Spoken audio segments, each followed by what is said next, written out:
In this video, we will learn about units, especially those used in chemistry, how to convert between different sized units, and how to rearrange and solve algebraic equations. In 1999, communication with a $125 million space probe sent into space to Mars was lost. The reason? Different unit systems were used by the different teams which made the probe. Let's start by having a look at the different unit systems used for measurement. The commonly used unit and measuring systems are the metric system, the imperial system, and the International System of Units, or SI units, which are related to the metric system. The unfortunate incident with the space probe was because one team used the metric system and another the imperial system. The metric system has different variants and uses units such as meters, centimeters, and kilograms, while the imperial system uses units such as feet, inches, and pounds. Scientists, doctors, pharmacists, engineers, and the many professionals worldwide need to understand each other when talking about the size or unit of a measurement. We also need to understand each other when using units in everyday life. And so the International System of Units, or SI units, from the French Système International d'Unité, was developed. The International System of Units, or SI units, is a standard system of units used worldwide in almost every country. A standard system is a way of doing things that is the norm or the usual model, usually with a reference to compare to. When we all use the same system for units and measuring, it removes confusion. For example, 1 meter and 1 yard are not equal to each other. If we measure length, are we going to use meters or are we going to use yards? The SI system uses meter as the standard unit for length or distance. This prevents any confusion. There are 7 SI base units, which are the building blocks for all other SI units. These units are the unit for time, whose symbol is a lowercase s, and this is the second.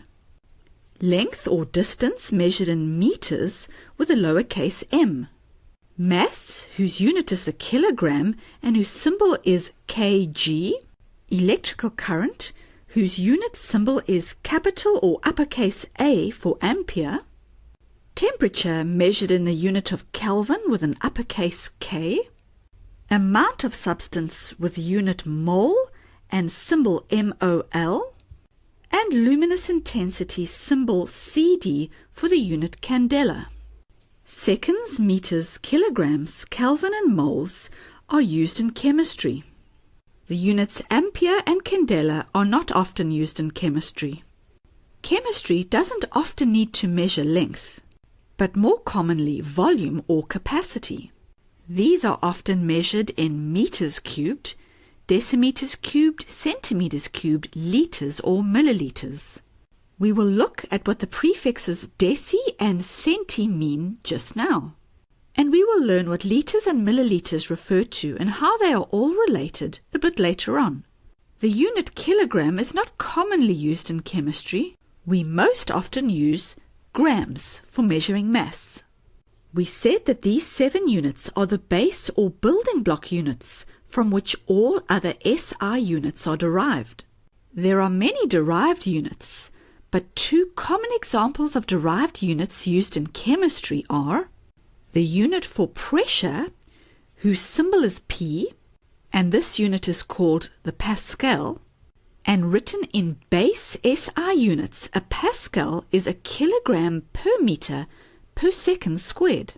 The derived unit for energy or heat is the joule, with symbol capital or uppercase J. And written in base SI units, it is the same as a kilogram meter squared per second squared. We won't be investigating derived units any further in this video. Now, it's not always practical or convenient to measure everything in the base units as they stand. For example, if we were to measure a spatula of sugar for a reaction, we'd have a very small number measuring the mass in kilograms. It's inconvenient to say 0.004 kilograms. It's much easier and more convenient to say 4 grams of sugar. We can adjust the unit size, which will in turn adjust the number or measurement. The K in kilogram is called a prefix. Prefixes adjust or convert a unit to a multiple or submultiple. In other words, prefixes make a unit larger or smaller by factors of 10. And this is much more convenient. Now let's learn about the different prefixes and how to convert between them. The table shows a list of prefixes, their symbols, and what the prefix means. This mnemonic will help us remember the order of the prefixes. The great mighty King Henry died by drinking chocolate milk underneath pier. The first letter of each word indicates the prefix.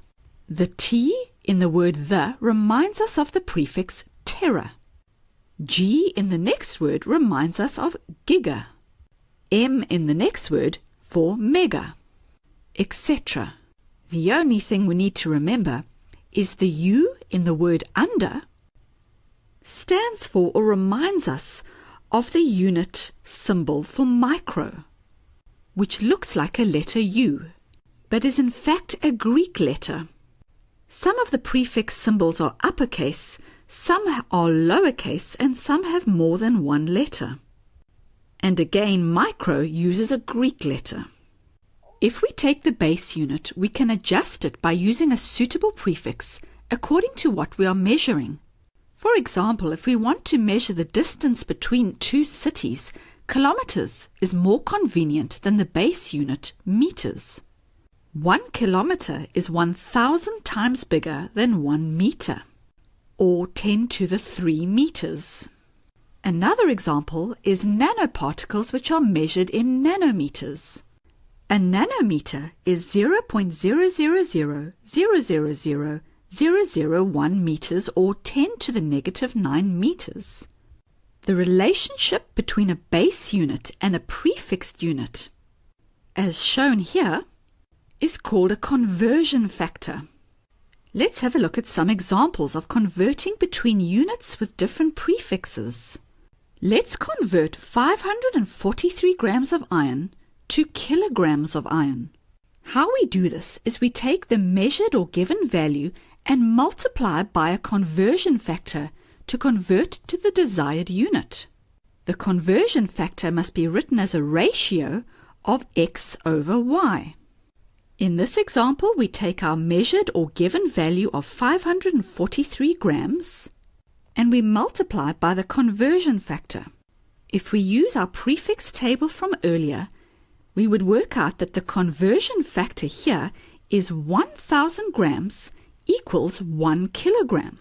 We can write that as a ratio of 1,000 grams over 1 kilogram, or 1,000 grams per kilogram, or 1 kilogram over 1,000 grams. It does not matter which way we write the ratio. The value of the numerator means the same as the value of the denominator, except that they have different units and so the numbers have been adjusted. Which ratio do we pick to use in our calculation? We are going to choose the one that will allow this grams to cancel out. So we will choose the conversion factor with grams in the denominator. The grams can now cancel out because one is in a numerator and one is in a denominator. And we get 543 times 1 kilogram divided by 1,000, which gives 0.543 kilograms. Now 543 grams and 0.543 kilograms means exactly the same thing, just expressed with different units. It's still the same mass of iron. In this example, we want to convert from centimeters to kilometers. We have our measured or given value, and we need a conversion factor to relate the two units. Notice that here we are going from centimeters to kilometers. straight past the base unit meters. This problem is a bit more complex than the previous one. The best thing to do is to convert from centimeters to meters using a conversion factor, and then from meters to kilometers using another conversion factor. The conversion factor for centimeters to meters is 100 centimeters equals 1 meter. We can write that as 100 centimeters over 1 meter or 1 meter over 100 centimeters. They mean the same thing. And the conversion factor between meters and kilometers is 1,000 meters equals 1 kilometer, which we can write as 1,000 meters over a kilometer or 1 kilometer over 1,000 meters. So we write down our measured or given value and multiply it by a conversion factor. In the first conversion factor, which we will write here, we want to convert centimeters to meters. So which ratio will we use? We will use the one where centimeters is in the denominator. This is so that we can eliminate the unit centimeters. The 2 centimeter units can cancel. Remember, this number is actually over 1, so it is in the numerator. Now we need to multiply by another conversion factor to convert meters to kilometers. We want our final answer to be in kilometers. So our aim is to get rid of this meter unit in the numerator, which means again we must choose this conversion factor where meters is in the denominator. There is our conversion factor, and the meters cancel with the meters, because one is in the numerator and one is in the denominator. When we simplify our equation and solve for the answer, we get 0.45562 kilometers. In summary, we must use the conversion factor that allows us to cancel the units that we do not want. Now let's have a look at predicting units. We can predict the units of a calculation when we know the equation used for that calculation. For example, using this equation for concentration, concentration equals number of moles over volume, or N over V, where the unit of moles is mole and the unit for volume is often expressed as dm cubed or liters, we will have a number in moles over a number in decimeters cubed, giving us an answer with the unit moles per decimeter cubed. So even if you did not know the units for concentration, as you do the calculation, you will be able to figure out what the final unit will be. What will the units be for this equation? Number of moles equals mass divided by molar mass. The mass unit is grams, and the molar mass unit is grams per mole, which can be expressed in 2 different ways on paper, giving us grams divided by grams per mole. Notice that the grams units can cancel, and the answer will have the unit moles. This -1 exponent changes to a +1 when the unit is taken into the numerator. More on this in another video. Let's now turn our attention to rearranging simple algebraic equations. Sometimes we are given an equation and we need to rearrange it to solve for one of the variables. Using this example, density equals mass over volume, or D equals M over V, what if we want to solve for mass? The aim is to get mass all by itself on one side of the equal sign, which means on the right-hand side of this equal sign, or the right-hand side of this equation, we need to get rid of V, volume. Volume is in the denominator, so we need to multiply by volume in the numerator so that the 2 volumes can cancel. But the golden rule is what we do to one side of an equation, we must also do to the other side. This is to ensure that the equal sign still is true. One side must still equal the other side. And so we also multiply by volume on the left-hand side of the equation. Now the 2 volumes on the right-hand side of the equation can cancel, and we are left with V times D equals M, which is the same as M equals V times D. But what if we want to make V the subject of the formula? In other words, what if we want to solve for V? We want volume all alone by itself. And we don't want it in the denominator. We can multiply both sides of the equation by V.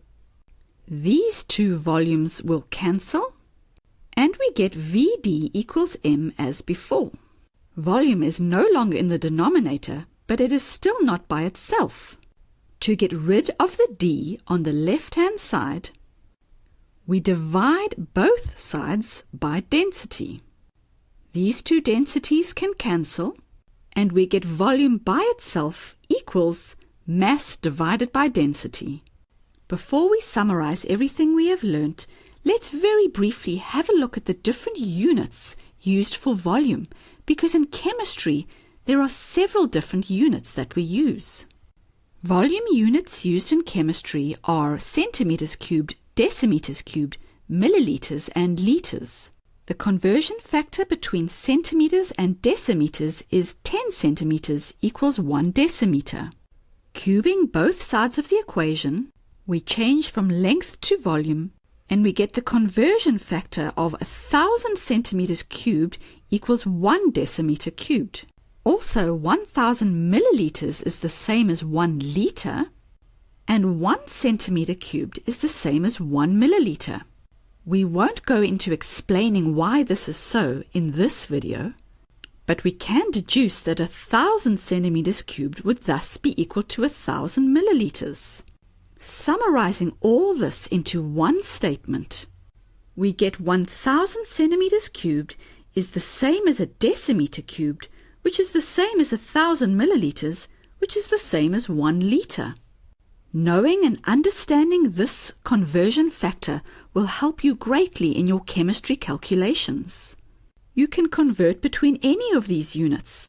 You can relate these two, or these two, or these two, and so on.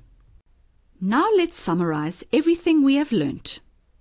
In this lesson, we have learnt that the SI units are standard units of measure used internationally. The 7 base units are for time seconds, length meters, mass kilograms, electrical current amperes, temperature Kelvin, amount of substance mole, and luminous intensity candela. We learnt about unit prefixes and how to convert between them, and a mnemonic for remembering their order, as well as how to predict units and rearrange simple algebraic equations.